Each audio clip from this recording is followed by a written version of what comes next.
नमस्कार जी। SRKT academy के online portal पर आप सभी लोगों का हृदय की गहराइयों से स्वागत है। प्यारे विद्यार्थीगण, मैं आप लोगों को अवगत करा दूं कि ये आज दशकों से जो है कोरोना के नाम पे संस्था बंद है और शासन और प्रशासन का गाइडलाइन मिला हुआ है जिसका हम लोग आज पालन कर रहे हैं। और इस पालन के बारे में बता दूं कि करना भी जरूरी है। तो बहुत सारे बच्चों में एक भ्रम पैदा हो रहा है कि लग रहा है कि सर लोग कोचिंग को बंद कर दिए। तो पहली बात तो ये जान लीजिए कि ये मैंने नहीं बंद किया, ये शासन और प्रशासन के लोगों द्वारा कहा गया है कि कोचिंग इतने तक बंद रहेगी, इसलिए बंद किया गया। प्रश्न उठा आपके भविष्य की, तो आप लोगों से ज्यादा चिंता इस SRKT एकेडमी को है आपके भविष्य को लेकर,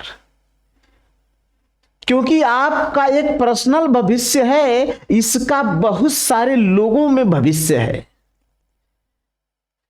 तो विद्यार्थीगण प्यारे, मैं आप लोगों को बता दूं कि संस्था बंद है। अभी 30 तारीख तक डेट मिली हुई है और संस्था आपके हित में ही कार्य करेगी। अगर 30 तारीख के बाद देखा जाएगा, अगर नहीं बात बनती है, तो हम लोग कोशिश करेंगे कि ऑनलाइन क्लासें ही आपको दें। उससे पहले जो बच्चे परेशान हैं, कॉल करके संस्था में आ रहे हैं, पूछ रहे हैं कब चलेगी, कैसे चलेगी, तो अभी 30 तारीख तक वेट कर लीजिए आप लोग। रह गई बात कोरोना कितना है कितना नहीं है, कुछ लोग कह रहे हैं कोरोना नहीं है, कुछ लोग कह रहे हैं है। हो या ना हो, संस्था को जो है शासन प्रशासन की बातें माननी है। आप लोग अगर घर पर बैठे हुए जितना पढ़ाया गया है, मैं आपसे आह्वान करूंगा, आपसे निवेदन करूंगा कि आप घर पर बैठकर और तैयारी करें, अपनी पढ़ाई को जारी रखें। क्योंकि मैं आपको बता दूं, मैं एक छोटी सी लाइन लिखा हूं। वो लाइन है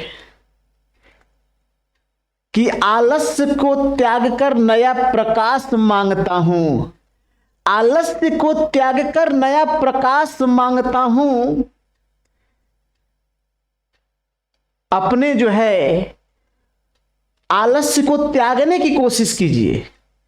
जब तक आलस्य को त्यागेंगे नहीं, तब तक कुछ होने वाला नहीं है। एक्सक्यूज मत गिनाइए कि मेरे पास कितने एक्सक्यूज है। यदि आप एक्सक्यूज गिनाएंगे तो फिर आप कुछ नहीं कर पाएंगे। मैं मानता हूं कि कोरोना के कारण यदि संस्था बंद है, फिर भी आपको एक्सक्यूज नहीं गिनाना चाहिए। आप पढ़ाई कीजिए। और भी बहुत सारे हैं। यदि 10 दिन संस्था बंद है तो 10 दिन में और भी कुछ कर सकते हैं। घबराइए मत। कुछ लोग इसी को जो है अपना जो है वो एक जो है मूर्खतापूर्ण बातें करेंगे। हम जा रहे हैं घर, अब तो संस्था बंद हो गई, अफवाह झूठों का फैलाएंगे। तो इसलिए मैंने कहा कि आलस्य को त्याग कर नया प्रकाश मांगता हूं। समस्याओं को अवसर बना लेना, ऐसा हिंदुस्तान चाहता हूं। डियर, इसमें संस्था की कोई गलती नहीं है। जो भी है वो शासन प्रशासन के लोगों का जो है वो बातें मानी जा रही हैं। और आप लोग अपनी पढ़ाई को जारी रखिए। कितने भी समस्या आए, कोई कुछ भी कहे, 2 रोटी कम ही क्यों ना खाना पड़े, लेकिन पढ़ाई जरूर कीजिएगा। शिक्षा ऐसी विधा है डियर कि कहीं पर खड़े होके किसी से भी आप बात कर सकते हैं, अपने हक और अधिकार को ले सकते हैं और छीन सकते हैं। लेने की तो बात ही छोड़ दीजिए। आज मेरी बातें आपको नहीं समझ में आ रही होंगी, लेकिन कुछ दिनों बाद ही मेरी आपको बातें जरूर समझ में आएंगी। इसलिए आप लोग समय को नुकसान न कीजिएगा। अंत में मैं अपनी बातों को विराम देना चाहूंगा, लेकिन मैं 2 पंक्तियों से आपको अवगत कराऊंगा। मुश्किलें दिल के इरादों को आजमाती हैं, मुश्किलें दिल की इरादों को आजमाती हैं, तो स्वप्न की पर्दे निगाहों से हटाती हैं। गिरकर जिसने उठना सीख लिया, गिरकर जिसने उठना सीख लिया, मंजिलें भी उनकी कदमों में झुक जाती हैं।